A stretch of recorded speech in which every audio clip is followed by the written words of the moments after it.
कैसे हो आप सब। आशा करता हूँ कि ये जो आपको घर पर विद्यालय का अनुभव मिल रहा है, आप उसे बहुत एंजॉय कर रहे होंगे और एंजॉयमेंट के साथ साथ आपकी पढ़ाई भी हो रही होगी। आप सभी ने अपना कॉपी और कलम तो ले ही लिया होगा, तो चलिए देखते हैं आज के एपिसोड में हम क्या पढ़ेंगे। आज के एपिसोड में हम कक्षा 11 की पढ़ाई से शुरुआत करते हुए केमिस्ट्री में रसायन विज्ञान की कुछ मूल अवधारणाओं के बारे में जानेंगे, some basic concepts of chemistry. उसके बाद हम लोग भौतिकी यानी फिजिक्स में भौतिक जगत, मात्रक और मापन यानी कि physical world, units and measurement के बारे में पढ़ेंगे। उसके बाद बच्चों हम कक्षा 12वीं की पढ़ाई शुरू करेंगे और कक्षा 12वीं में हम केमिस्ट्री में ठोस अवस्था यानी सॉलिड स्टेट के बारे में पढ़ेंगे और उसके बाद फिजिक्स में वैद्युत आवेश तथा क्षेत्र के बारे में पढ़ेंगे। तो चलिए शुरू करते हैं आज के एपिसोड को। नमस्कार दोस्तों, आज हम अपना नया अध्याय शुरू करने जा रहे हैं जिसका नाम है रसायन विज्ञान की कुछ मूल अवधारणाएं का भाग 4। तो चलिए देखते हैं कि हम इस वीडियो में क्या पढ़ने वाले हैं। हम इस वीडियो में रासायनिक संयोजन के नियमों के बारे में पढ़ेंगे। तो चलिए शुरू करते हैं आज का वीडियो संयोजन प्रतिक्रिया के परिचय से। क्या आप संयोजन प्रतिक्रिया के बारे में जानते हैं? एक संयोजन प्रतिक्रिया वह प्रतिक्रिया है जिसमें दो या दो से अधिक पदार्थ या अभिकारक एक दूसरे के साथ मिलकर एक नया उत्पाद बनाते हैं। यह उत्पाद हमेशा एक यौगिक होता है। आइए इसे एक उदाहरण से समझें। मान लीजिए स्क्रीन पर दिए गए चित्र दो पदार्थ या अभिकारक के हैं। एक पदार्थ नीले रंग से दर्शा रहा है और दूसरा पदार्थ ग्रे रंग से दर्शा रहा है। जब यह दो पदार्थ एक दूसरे में मिलते हैं तो तीसरा पदार्थ बनाते हैं जिसे यौगिक कहते हैं। इस पदार्थ में कुछ विशेषताएं नीले वाले पदार्थ की होगी और कुछ विशेषताएं ग्रे वाले पदार्थ की होगी, जैसा कि आप स्क्रीन पर देख पा रहे होंगे। आइए अब हम अपने विषय पे आते हैं जो है रासायनिक संयोजन के नियम। रासायनिक संयोजन को समझाने के लिए कुछ नियम दिए गए, जैसे कि द्रव्यमान संरक्षण का नियम, स्थिर अनुपात का नियम, गुणित अनुपात का नियम, गै-लुसैक का गैसीय आयतनों का नियम और आवोगाड्रो का नियम। आज के इस वीडियो में हम इन सारे नियमों के बारे में पढ़ेंगे। आइए पहले नियम से शुरू करें जो है द्रव्यमान संरक्षण का नियम। द्रव्यमान संरक्षण का नियम आंतोइन लेवुसिये ने 1789 में दिया था। स्क्रीन पर दिया गया चित्र आंतोइन लेवुसिये का है।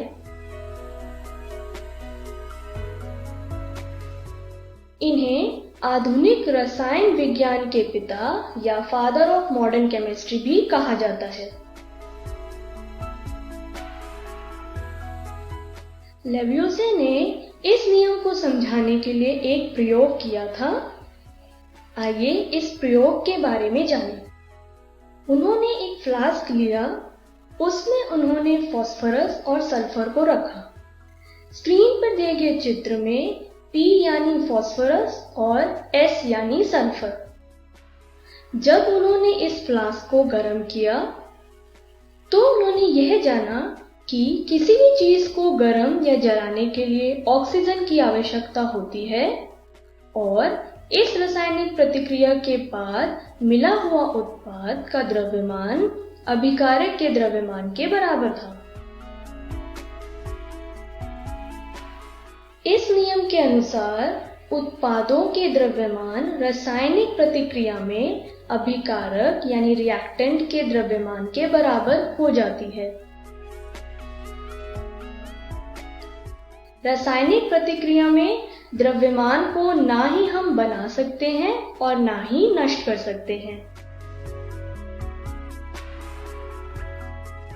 परमाणुओं को नए पदार्थ बनाने के लिए पूर्ण व्यवस्थित यानी रीअरेंज किया जाता है। उन्हें ना तो बनाया जा सकता है और ना ही नष्ट किया जा सकता है। आइए इसे एक उदाहरण से समझें। हमने लिया एक हाइड्रोजन, जैसा कि आप स्क्रीन पर देख पा रहे होंगे, और इसमें लिया ऑक्सीजन। क्या आप बता सकते हैं कि हाइड्रोजन और ऑक्सीजन को मिलाकर क्या बनता है? हाइड्रोजन और ऑक्सीजन को मिलाकर बनता है पानी यानी H2O। इस नियम के अनुसार अगर हाइड्रोजन का मास 2 ग्राम है, ऑक्सीजन का 16 ग्राम, तो पानी का होगा 18 ग्राम। इस तरीके से हमने द्रव्यमान संरक्षण के नियम के बारे में जाना। अब हम अपने दूसरे नियम पे आते हैं, जो है स्थिर अनुपात का नियम। यह नियम जोसेफ प्राउस्ट ने 1794 में दिया था। इस नियम को निश्चित संघटन का नियम यानी लॉ ऑफ डेफिनेट कंपोजिशन भी कहते हैं।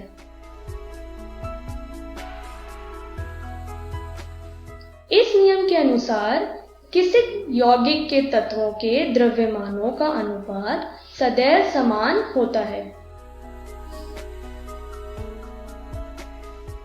आइए इसे एक उदाहरण से समझें। हमने 2 हाइड्रोजन लिए, जैसा कि आप स्क्रीन पर देख पा रहे होंगे, और हमने एक ऑक्सीजन लिया। एक ऑक्सीजन 2 हाइड्रोजन के साथ मिलकर पानी यानी H2O बनाता है। इसमें हाइड्रोजन और ऑक्सीजन का अनुपात सदैव 2:1 ही होगा।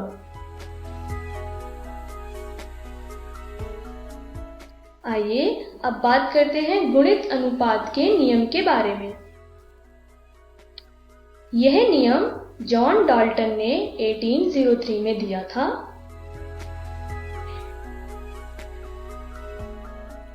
इस नियम के अनुसार यदि 2 तत्व एक से अधिक यौगिक बनाते हैं तो एक तत्व के साथ दूसरे तत्व के संयुक्त होने वाले द्रव्यमान छोटे पूर्णांकों के अनुपात में होते हैं।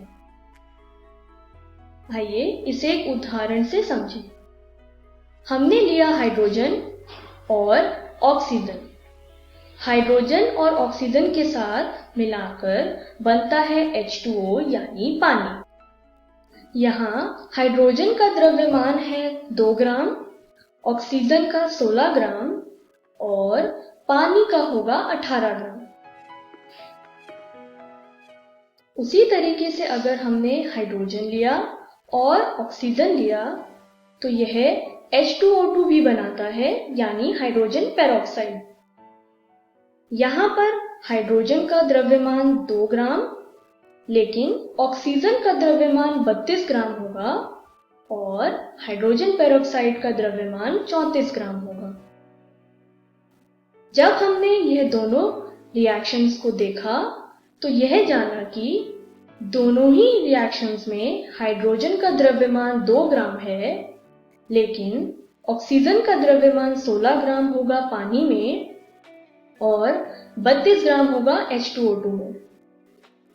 तो हमने यह जाना कि ऑक्सीजन का अनुपात पानी और H2O2 में होगा 1:2।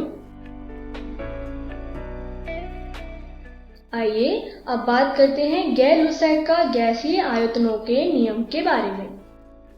यह नियम गैर-लुसैक ने 1808 में दिया था। इस नियम के अनुसार जब रासायनिक अभिक्रियाओं में गैस बनती है तो उनके आयतन सरल अनुपात में होते हैं, परंतु सभी गैस का समान ताप यानी टेम्परेचर और दाब यानी प्रेशर पर होना चाहिए। स्क्रीन पर दिया गया पिक्चर पानी के बनने की रासायनिक प्रतिक्रिया को दर्शा रहा है। इस नियम के अनुसार अगर हाइड्रोजन का आयतन 2V है, ऑक्सीजन का आयतन 1V होगा और पानी का आयतन 2V होगा।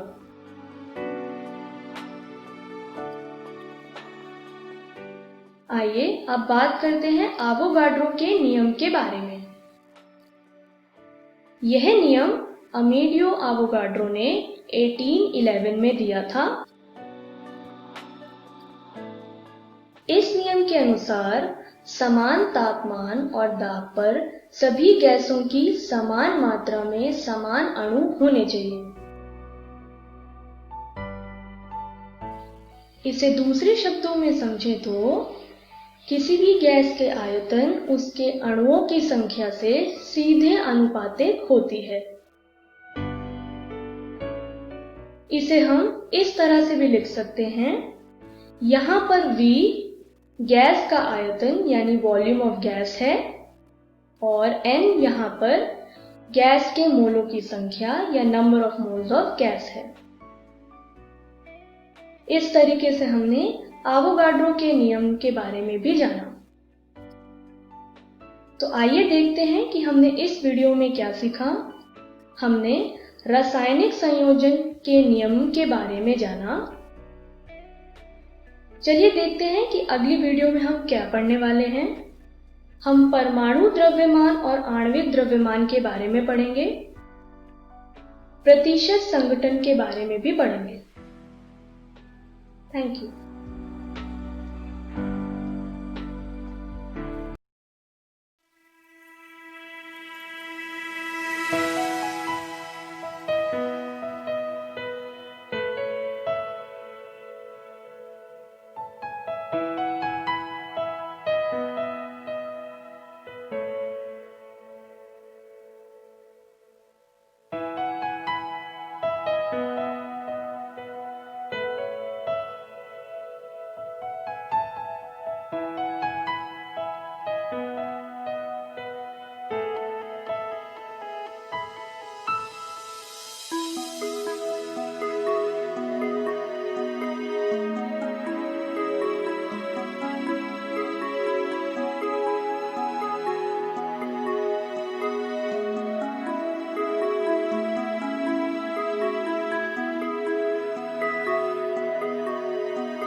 नमस्कार दोस्तों, आज हम पढ़ने जा रहे हैं कक्षा 11वीं के भौतिकी का अध्याय मात्रक एवं मापन भाग 4।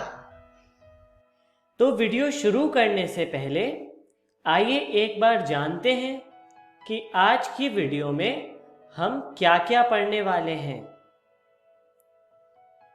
तो हम शुरू करेंगे विमीय सूत्र एवं विमीय समीकरण से। उसके बाद हम पढ़ेंगे समीकरणों की विमीय संगति की जांच तथा सबसे अंत में हम पढ़ेंगे विभिन्न भौतिक राशियों के मध्य संबंध व्युत्पन्न करना। तो चलिए शुरू करते हैं परिचय से। भौतिक राशियों के बारे में आप पहले ही पढ़ चुके हैं, पर इनको और विस्तार से जानने के लिए हम उनकी विमाओं का अध्ययन करते हैं। जैसा कि आप लोग जानते ही हैं कि भौतिक राशियों के मात्रक दो प्रकार के होते हैं, मूल मात्रक तथा व्युत्पन्न मात्रक। व्युत्पन्न मात्रक से व्यक्त होने वाली सभी राशियां मूल मात्रकों के संयोजन से व्यक्त की जाती हैं। मूल राशियां 7 प्रकार की होती हैं, जो कि हैं लंबाई, द्रव्यमान, समय, ताप, वैद्युत धारा, ज्योति तीव्रता तथा पदार्थ की मात्रा। इन सभी की विमाओं को गुरु कोष्ठक ब्रैकेट में बंद करके दिखाया जाता है, जैसा कि आप दाईं ओर चित्र में देख सकते हैं। और इसीलिए इनकी विमाओं को इस प्रकार लिखते हैं, जिसमें लंबाई की विमा है L, द्रव्यमान की विमा है M, समय की विमा है T, ताप की विमा है K, वैद्युत धारा की विमा है A, ज्योति तीव्रता की विमा है CD तथा पदार्थ की मात्रा की विमा है मोल। यांत्रिकी में सभी भौतिक राशियों की विमाओं को L, M तथा T के रूप में व्यक्त किया जाता है। चलिए आगे चलते हैं और देखते हैं किस तरह से। इसके लिए हम एक उदाहरण सोचते हैं, जो कि हम लेते हैं चाल बराबर दूरी बटे समय। अब यहाँ पर दूरी की विमा होगी L तथा समय की विमा होगी T। इसलिए हम चाल को विमा के रूप में इस तरह से लिख सकते हैं, चाल बराबर L बटे T या फिर L T माइनस 1। और इस तरह चाल बराबर हो जाएगा m0 L T माइनस 1, क्योंकि हमें m L T के रूप में लिखना है। इसलिए अगर यहाँ पर m नहीं है तो हम m की घात 0 के रूप में लिख सकते हैं। तो चलिए आगे चलते हैं और एक और उदाहरण देखते हैं, जो कि है त्वरण। त्वरण होता है चाल बटे समय, और चाल हम जानते हैं होता है दूरी बटे समय। इसलिए हम त्वरण को लिख सकते हैं दूरी बटे समय की घात 2। और दूरी की विमा होती है L तथा समय की विमा होती है T। इसलिए त्वरण की विमा लिख सकते हैं L बटे T2 या फिर L T माइनस 2। अब इसमें m को भी इंट्रोड्यूस करना है, इसलिए हम इसे लिखेंगे त्वरण बराबर m0 L T माइनस 2। चलिए आगे बढ़ते हैं और विमीय सूत्र एवं विमीय समीकरण को समझते हैं। तो सबसे पहले हम देखते हैं विमीय सूत्र। विमीय सूत्र किसी भौतिक राशि का वह व्यंजक है जो बताता है कि दी हुई राशि में भौतिक राशि की कितनी विमाएं हैं। चलिए इसे उदाहरण से देखते हैं। इसका उदाहरण है चाल बराबर m0 L T माइनस 1। तो यहां पर यह चाल का विमीय सूत्र है। इसी प्रकार हम अपना अगला उदाहरण देखते हैं, जो पीछे हमने डिराइव किया है। त्वरण। त्वरण बराबर होगा m0 L T माइनस 2, और इस प्रकार यह त्वरण का विमीय सूत्र कहलाएगा। चलिए अब हम आगे बढ़ते हैं और विमीय समीकरण को समझते हैं। जब किसी भौतिक राशि को उसके विमीय सूत्र के बराबर लिखा जाता है तो प्राप्त समीकरण को विमीय समीकरण कहते हैं। तो चलिए अपने पिछले उदाहरण को ही हम यहाँ पर लाते हैं और विमीय समीकरण के रूप में देखते हैं, जिसमें हमारा पहला उदाहरण है चाल, जिसे लिखा है v से। तो v बराबर m0 L T माइनस 1। और दूसरा उदाहरण है त्वरण, जिसको लिखा है a से। a बराबर m0 L T माइनस 2। तो यहाँ पर ये दोनों विमीय समीकरण हैं। चलिए आगे चलते हैं और समीकरणों की विमीय संगति की जांच करते हैं, जिसमें हम पढ़ते हैं विमाओं की समघातता का सिद्धांत, जो कि इस प्रकार है। इस सिद्धांत के अनुसार भौतिक राशियों को केवल तभी जोड़ा तथा घटाया जा सकता है जब उनकी विमाएं समान हो। समीकरण के सभी पदों की विमाएं समान नहीं है तो वह समीकरण गलत होती है। यदि किसी समीकरण में सभी पदों की विमाएं समान हैं, तो यह जरूरी नहीं है कि समीकरण पूरी तरह से सही है। चलिए आगे हम उदाहरण से देखते हैं किस तरह। यहां पर हमने उदाहरण में लिया है न्यूटन की गति की तृतीय समीकरण, जो कि है S बराबर ut प्लस 1/2 at स्क्वायर, जहां पर S है दूरी, U है प्रारंभिक चाल, T है समय तथा A है त्वरण। अब इनको हम विमाओं के रूप में लिखते हैं और उससे हमें समीकरण मिलती है L बराबर LT-1 T plus LT-2 T2, जहां पर L है दूरी की विमा, LT-1 है चाल की विमा, T है समय की विमा, LT-2 है त्वरण की विमा, और इसी प्रकार T स्क्वायर के लिए लिखा गया है T2।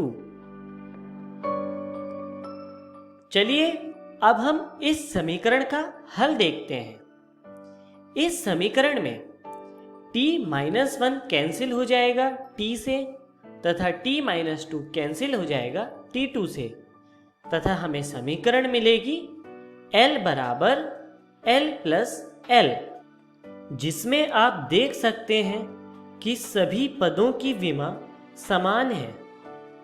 इसमें सभी पदों की विमा L है, और जिससे हमें पता चलता है कि हमारी समीकरण सही है।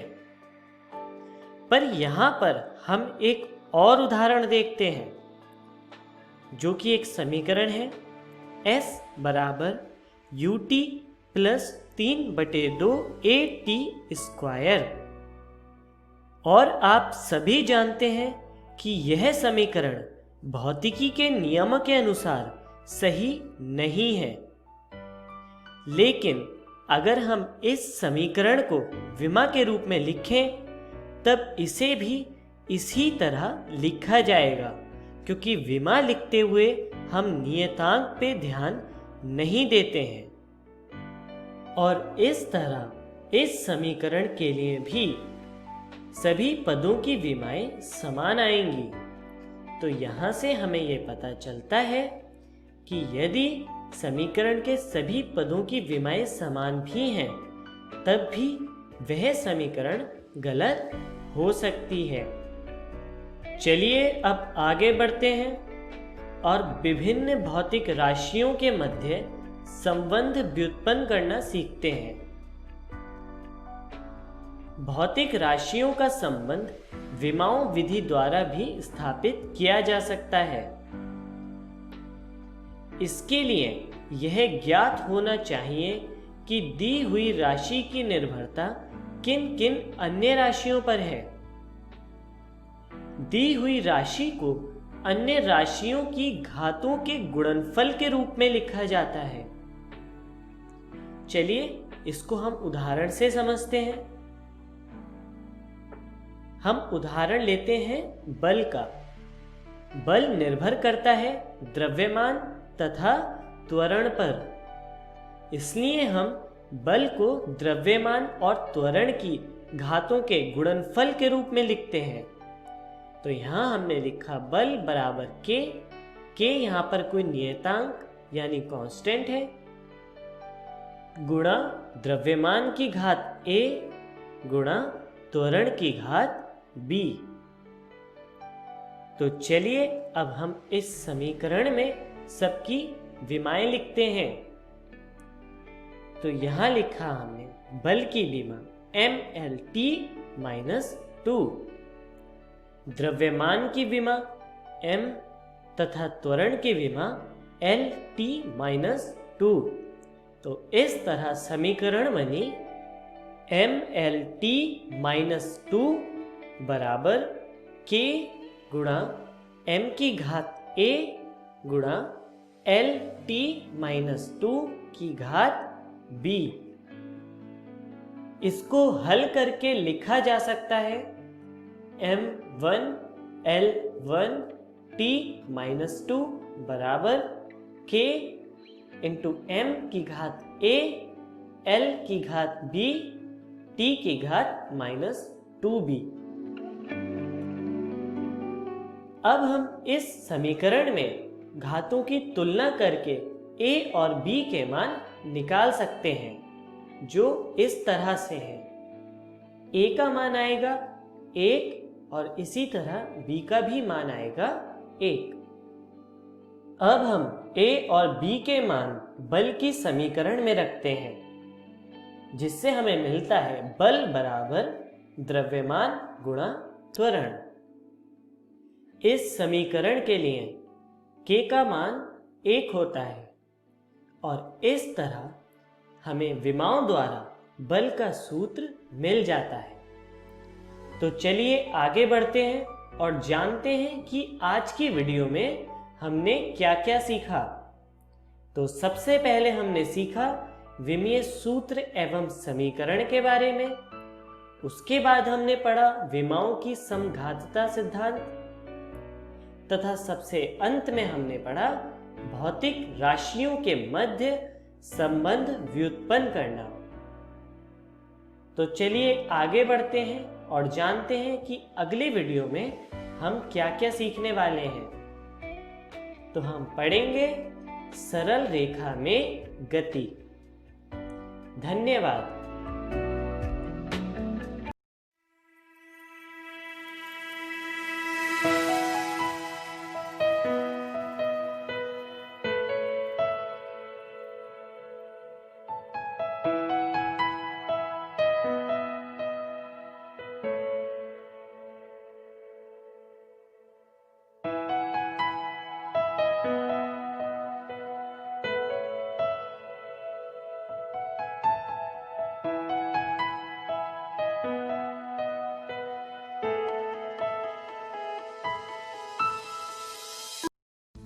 कोरोना वायरस का खतरा होगा कम जब हाथों को बार बार धोएंगे हम।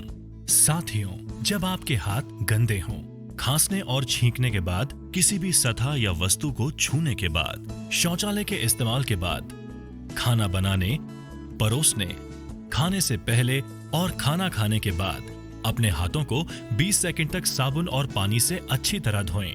पानी को बर्बाद ना करें। हाथों को साबुन से मलते समय पानी का नल बंद रखें। हाथ धोते समय आप हाथ धोने के चरणों का पालन करें। पहले हथेली से हथेली, फिर हथेलियों के पीछे, अंगुलियों के बीच में, अंगुलियों के पीछे, अंगूठे के तले पर और आखिर में अंगुली के नाखूनों को अच्छी तरह धोएं। यदि किसी को खांसी, बुखार या सांस लेने में तकलीफ जैसे लक्षण हैं या अधिक जानकारी चाहिए तो अपने नजदीकी सरकारी अस्पताल या सरकार के टोल फ्री नंबर 104 या 1075 पर संपर्क करें। बिहार सरकार और यूनिसेफ द्वारा जनहित में जारी।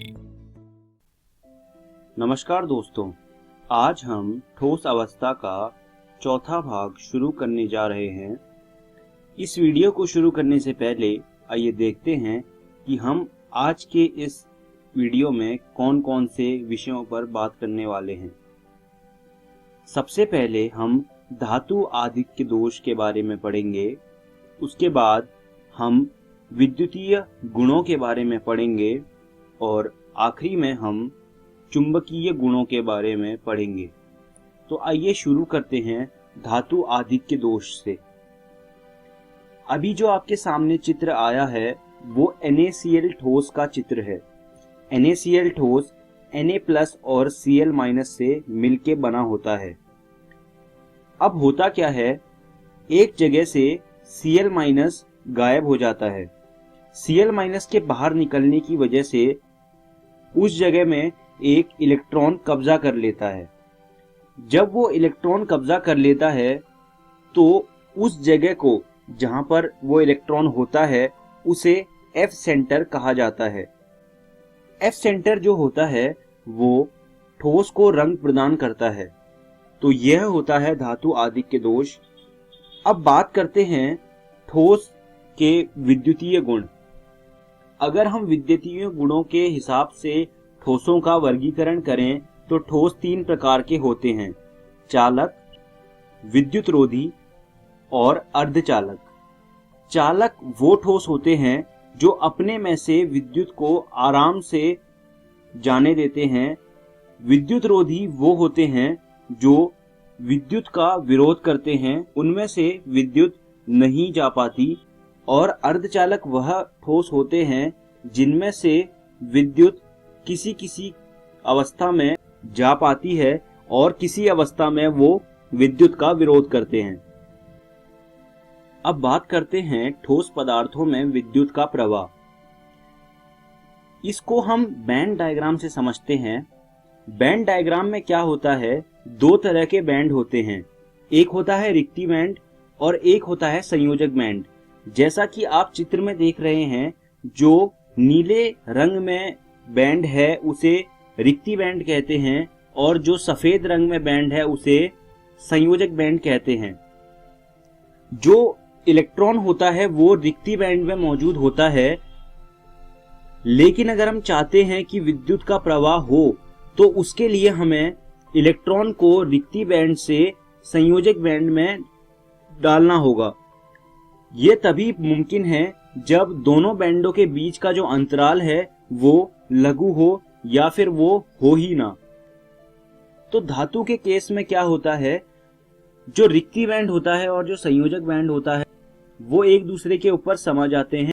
तो इसकी वजह से क्या होता है, विद्युत के प्रवाह में कोई विरोध उत्पन्न नहीं होता। और वहीं अगर हम बात करें अचालक की, तो अचालक के केस में क्या होता है, रिक्ति बैंड और संयोजक बैंड के बीच में जो अंतराल होता है वो काफी ज्यादा होता है। तो इसकी वजह से क्या होता है कि जो इलेक्ट्रॉन है वो उस अंतर को लांघ नहीं पाता और उसमें से चालन नहीं हो पाता।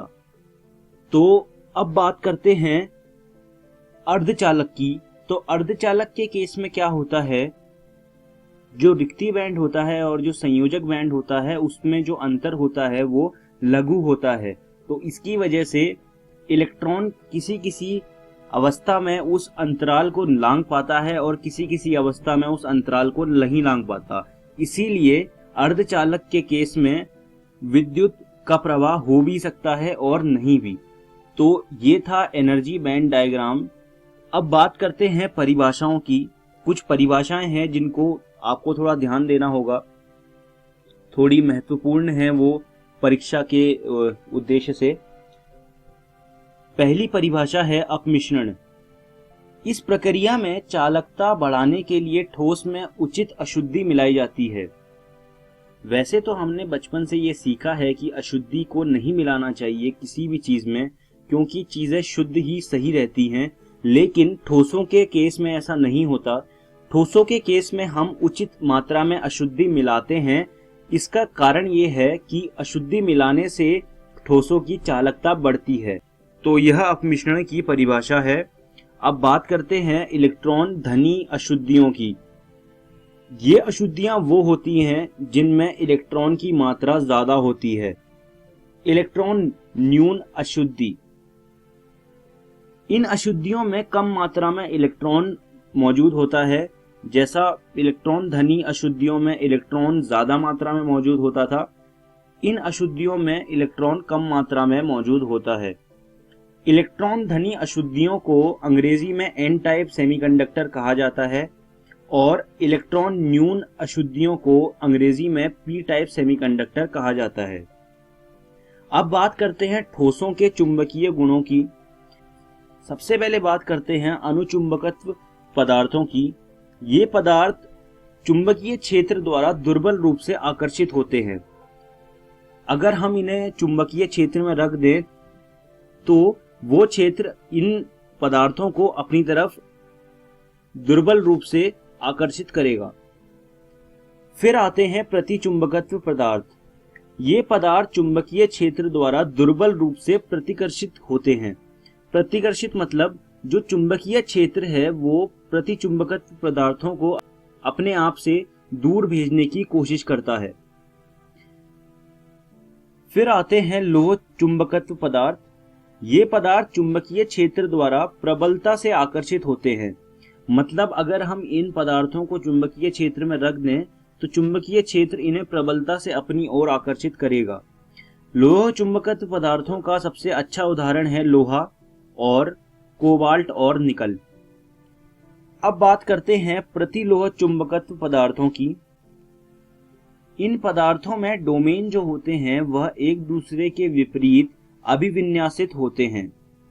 तो यह थे ठोसों के चुंबकीय गुण। अब हम इस वीडियो के अंत में आ गए हैं, तो आइए देखते हैं हमने आज की इस वीडियो में कौन कौन सी चीजें पढ़ी। सबसे पहले हमने धातु आदिक के दोषों के बारे में पढ़ा। उसके बाद हमने विद्युतीय गुणों के बारे में पढ़ा। उसके बाद हमने चुंबकीय गुणों के बारे में पढ़ा। मैं उम्मीद करता हूं कि आपको मेरी पढ़ाई हुई चीजें समझ आई होंगी। और एक सुझाव देना चाहता हूं कि आप रसायन विज्ञान की एनसीईआरटी भाग 1 से ये सारी चीजें एक बार दोबारा पढ़ लीजिएगा और इस अध्याय के सारे प्रश्न एक बार हल कर लीजिएगा। ऐसा करने से आपके जो कॉन्सेप्ट्स हैं वो अच्छे से क्लियर हो जाएंगे। धन्यवाद दोस्तों।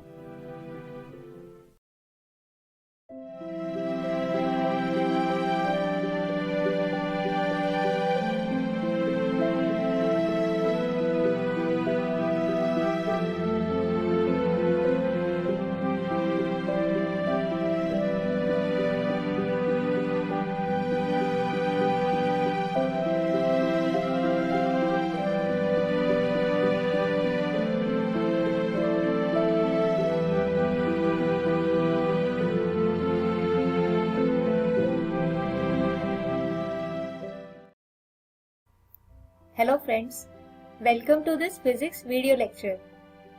फ्रेंड्स, अभी तक हम चैप्टर 1 वैद्युत आवेश तथा क्षेत्र के 3 भागों को पढ़ चुके हैं। आज हम इसका चौथा भाग समझेंगे और इस चौथे पार्ट में हम जो विषय समझेंगे वो है वैद्युत क्षेत्र तथा वैद्युत क्षेत्र रेखाएं। दोस्तों, हमने हमारे पिछले वीडियो में कूलॉम नियम को समझा था, जिससे हम किन्हीं 2 आवेशों के बीच लगने वाले बल को माप सकते हैं। अब जैसे यहाँ आवेश Q दूसरे आवेश Q पर बल लगा रहा है, जिसकी वैल्यू है 1/4 pi epsilon not Q1 Q2 बटे r⁴2। लेकिन यहाँ एक प्रश्न ये भी उठता है कि इस आवेश Q की अनुपस्थिति में भी क्या ये आवेश Q इसी तरह बल लगाता रहेगा? तो हाँ दोस्तों, ये आवेश Q ठीक इसी तरह बल लगाता रहता है। बस हमें इसकी उपस्थिति तभी अनुभव होती है जब कोई अन्य आवेश इसके आसपास आ जाए, और ये बल होगा 1/4 पाई एप्सिलॉन नॉट Q बटे r⁴2। लेकिन दोस्तों, ये बल अनंत दूरी तक अनुभव नहीं किया जा सकता। ये एक निश्चित दूरी तक ही अनुभव किया जा सकता है, और इसी क्षेत्र जिसमें ये बल अनुभव हो कहलाता है वैद्युत क्षेत्र, और ये बराबर होता है आवेश Q की वजह से किसी इकाई आवेश पर लगने वाले बल के बराबर, यानी F बराबर होगा 1/4 पाई एप्सिलॉन नॉट Q बटे r⁴2 के। यानी हम लिख सकते हैं कि E बराबर होता है F बटे Q, जो बराबर है 1/4 पाई एप्सिलॉन नॉट Q बटे r⁴2। किसी धनावेश Q की वजह से बनने वाला वैद्युत क्षेत्र होगा 1/4 पाई एप्सिलॉन नॉट Q/r⁴ के, और ये आवेश इकाई आवेश को अपने से दूर धकेलता है, यानी इस क्षेत्र की दिशा कुछ इस तरह से होगी। वहीं किसी ऋणात्मक आवेश Q की वजह से बनने वाला वैद्युत क्षेत्र होगा ऋणात्मक 1/4 पाई एप्सिलॉन नॉट Q/r⁴, और यहाँ ये ऋणात्मक चिन्ह दर्शाता है आवेश की वजह से इकाई आवेश पर लगने वाले खिंचाव को, यानी अब क्षेत्र की दिशा पहले के विपरीत यानी कुछ इस तरह से होगी। इसके अलावा दोस्तों वैद्युत क्षेत्र की इकाई होती है न्यूटन प्रति कूलाम। आइए अब बात करते हैं अलग अलग आकार वाले आवेशित वस्तुओं की वजह से बनने वाले वैद्युत क्षेत्र की। तो दोस्तों किसी आवेशित चादर की वजह से वैद्युत क्षेत्र कुछ इस तरह से होगा, यानी क्षेत्र की दिशा चादर के लंबवत होगी, जबकि किसी तार जो बेलनाकार आकृति का होता है उसमें भी वैद्युत क्षेत्र की दिशा बेलन के वक्र पृष्ठ के सतह के लंबवत होगी।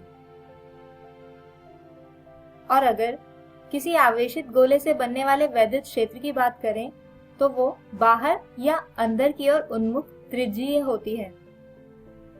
आइए अब समझते हैं वैद्युत क्षेत्र रेखाओं को। दोस्तों हमने किसी आवेश की वजह से बनने वाले वैद्युत क्षेत्र को समझा, जिसका मान होता है 1/4 पाई एप्सिलॉन नॉट Q/r⁴। लेकिन दोस्तों वैद्युत क्षेत्र एक सदिश राशि होती है, यानी परिमाण के साथ साथ इसकी एक दिशा भी होती है। अब जैसे यहाँ इस आवेश की वजह से बनने वाले वैद्युत क्षेत्र की दिशा बाहर की ओर उन्मुख त्रिज्यीय होगी। इसके अलावा क्योंकि ये क्षेत्र r⁴ के व्युत्क्रमानुपाती होता है, इसलिए जैसे जैसे इस आवेश से दूर जाएंगे वैसे वैसे क्षेत्र की तीव्रता कम होने लगेगी। इसीलिए हम क्षेत्र के सदिशों को बनाएं तो वो आवेश के पास लंबे यानी ज्यादा तीव्र और आवेश से दूर छोटे यानी कम तीव्र होंगे, और इन्हीं दिशा सदिशों को मिलाकर बनने वाली रेखाएं कहलाती हैं वैद्युत क्षेत्र रेखाएं। दोस्तों किसी धनावेश की वजह से जो क्षेत्र रेखाएं बनती हैं उनकी दिशा बाहर की ओर उन्मुख त्रिज्यीय होती है, जबकि किसी ऋणावेश की वजह से बनने वाली क्षेत्र रेखाओं की दिशा अंदर की ओर उन्मुख त्रिज्यीय होती है। अगर हम दो समान आवेश को आसपास रखें तो वो एक दूसरे को प्रतिकर्षित यानी रिपेल करते हैं, जिसकी वजह से उनकी क्षेत्र रेखाएं एक दूसरे से दूर जाती हैं, कुछ इस तरह से। जबकि असमान आवेश एक दूसरे को आकर्षित यानी अट्रैक्ट करते हैं, जिसकी वजह से उनकी क्षेत्र रेखाएं एक दूसरे की तरफ मुड़ जाती हैं। तो फ्रेंड्स, इसके अलावा वैद्युत क्षेत्र रेखाओं के कुछ गुण भी होते हैं जो कुछ इस तरह से हैं। ये वैद्युत क्षेत्र रेखाएं धनावेश से प्रारंभ कर ऋणावेश पर समाप्त होती हैं। इसके अतिरिक्त ये रेखाएं कभी नहीं टूटती, दो रेखाएं एक दूसरे को कभी नहीं काटती, और अंत में विद्युत क्षेत्र रेखाएं बंद लूप नहीं बनाती। तो हम उम्मीद करते हैं कि आज के वीडियो के टॉपिक्स आपको समझ आए होंगे। आइए आज के इन्हीं टॉपिक्स पर बेस्ड एक उदाहरण समझते हैं। 5 माइक्रोकूलम के एक बिंदु आवेश से 1 मीटर की दूरी पर एक परीक्षण आवेश द्वारा अनुभवी वैद्युत क्षेत्र के परिमाण की गणना करें। बिंदु आवेश द्वारा निर्मित वैद्युत क्षेत्र की दिशा को भी बताएं। तो दोस्तों, जैसा कि हमें दिया गया है कि आवेश 5 माइक्रोकूलम से 1 मीटर की दूरी पर है कोई परीक्षण आवेश, यानी यहाँ इस केस में Q होगा 5 माइक्रो यानी 5 × 10⁻⁻6 कूलम और R है 1 मीटर। अब जैसा कि हम जानते हैं किसी वैद्युत क्षेत्र का परिमाण मापने का फॉर्मूला होता है E = 1/4 pi epsilon not Q/r⁴। तो यहाँ पर Q और R का मान रखने और सॉल्व करने पर E आता है 45,000 न्यूटन। और दोस्तों, क्योंकि यह आवेश Q एक धनावेश है और जैसा कि हम जानते ही हैं कि किसी धनावेश की वजह से बनने वाले वैद्युत क्षेत्र की दिशा बाहर की ओर उन्मुख त्रिज्यीय होती है, यानी यहाँ पर भी वैद्युत क्षेत्र की दिशा होगी बाहर की ओर उन्मुख त्रिज्यीय। तो फ्रेंड्स, हमारे आज के इस वीडियो में हमने समझा वैद्युत क्षेत्र और वैद्युत क्षेत्र रेखाओं को, जिसमें हमने देखा कि किसी धनावेश की वजह से क्षेत्र रेखाओं की दिशा बाहर की ओर उन्मुख त्रिज्यीय होती है, जबकि किसी ऋणावेश की वजह से दिशा होती है अंदर की ओर उन्मुख त्रिज्यीय। हमारे अगले वीडियो में हम समझेंगे इसी चैप्टर के आगे के कुछ टॉपिक्स, जो हैं वैद्युत फ्लक्स, गाउस नियम और गाउस नियम के कुछ अनुप्रयोग। तब तक के लिए take care and good bye.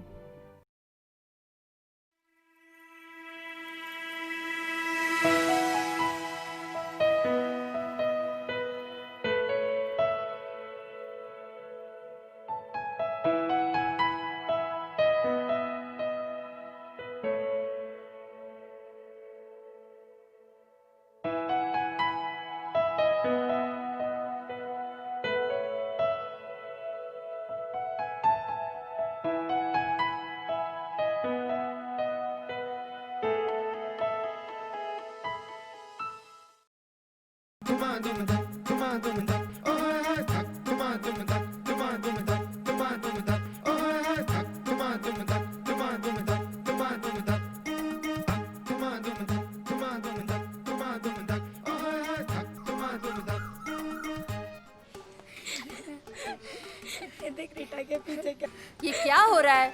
हाँ, क्या चल रहा है तुम लोगों का? क्या ये कैसा मजाक है? ना गद्दा है ना तकिया, फिर भी सोखता है बढ़िया। जो इतनी दोस्ती दिखाए, बोलो उसके साथ क्या सलूक किया जाए? मार दिया जाए कि छोड़ दिया जाए? बोल तेरे साथ क्या सलूक किया जाए? जो इसे सुलझाएगी वो पहेली की सहेली कहलाएगी। तो खुशी, ये सब तुमने किया है ना? मैम, मैं ऐसे नहीं कर सकती मैम। आपको तो पता है ना, मैं तो कितनी सीधी सादी हूँ। एकदम सीधी सादी है। हाँ, अच्छा रीटा, चलो पहेली सुलझाओ तो। ना मार दिया जाए ना छोड़ दिया जाए, धोकर धूप में सुखा दिया जाए, सूती कपड़ा ही तो है इसका जवाब। बिल्कुल सही, पर और क्या हो सकता है? Ma'am, sanitary pad. सही जवाब, very good Pooja. Sanitary pad? हाँ। ये क्या होता है? अरे वही जो बाजार से या आशा दीदी से खरीदा जाता है। कुछ लड़कियां सूती कपड़े की जगह इसका इस्तेमाल करती हैं। मैं बताती हूँ। सैनिटरी नैपकिन या पैड को पैकेट से निकालें,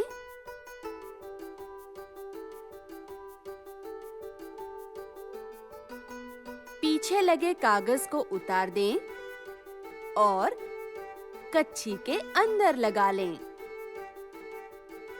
ऐसा करने से पैड चिपका रहता है और खिसकने का डर भी नहीं रहता। मैम, लेकिन कपड़ा इस्तेमाल करें या सैनिटरी पैड, फर्क क्या पड़ता है? है ना? एक को बस खरीदना पड़ता है और दूसरे को नहीं। अरे तुम लोग हंस क्या रहे हो?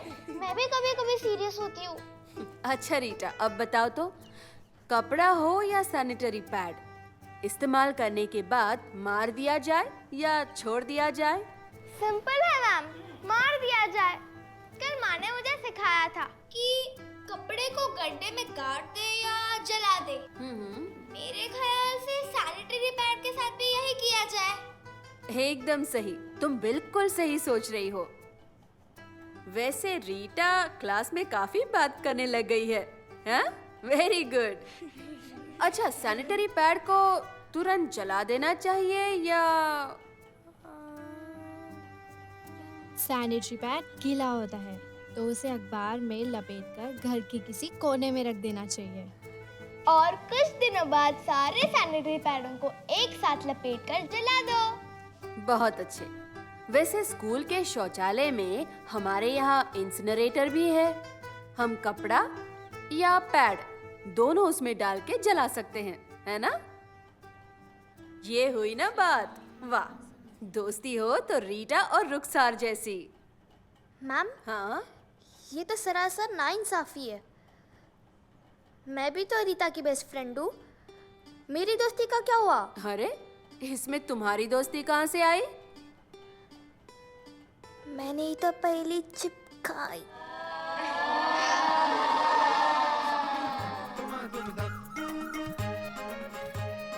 शीला, ऊंची कूद। मयूरी, लंबी कूद। सुनीता, लंगड़ी टांग। और रीटा, 100 मीटर दौड़।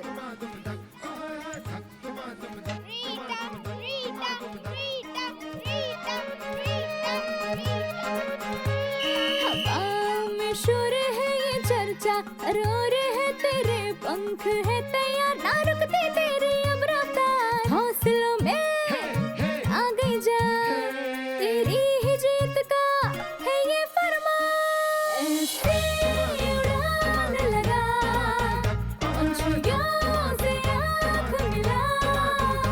ऐसी उड़ान लगा, पंछियों से आँख मिला। पहेली की सहेली है तू, पहेली की सहेली। अरे, पहेली की सहेली है तू। ये एक और पहेली। कल मैं सुलझाऊंगी। नहीं, मैं सुलझाऊंगी। मैं नहीं सुलझाऊंगी। अरे अरे, क्या करी? अरे खींचो मत। आशा करता हूं कि आज के एपिसोड में जो भी पाठ आपको पढ़ाया गया हो, आप उसे अच्छे से समझ पाए होंगे। यदि कोई सवाल आपके मन में आया हो तो उसे उन्नयन ऐप पर आप पोस्ट करके अपने जवाब को जान सकते हैं, या फिर आप हमें ईमेल भी कर सकते हैं स्क्रीन पर दिए गए ईमेल आईडी पे। यह वीडियो बीईपीसी की वेबसाइट पर भी उपलब्ध है। वेबसाइट नोट कर लीजिए बच्चों, www.bepcssa.in। जब आप इस वेबसाइट पर जाएंगे तो डिजिटल लर्निंग वाले सेक्शन में जाकर आप इस वीडियो को देख सकते हैं। मिलते हैं बच्चों अगले एपिसोड में कुछ और रोचक पाठ के साथ। तब तक के लिए घर में रहिए, सुरक्षित रहिए और पढ़ते रहिए। बाय बाय बच्चों।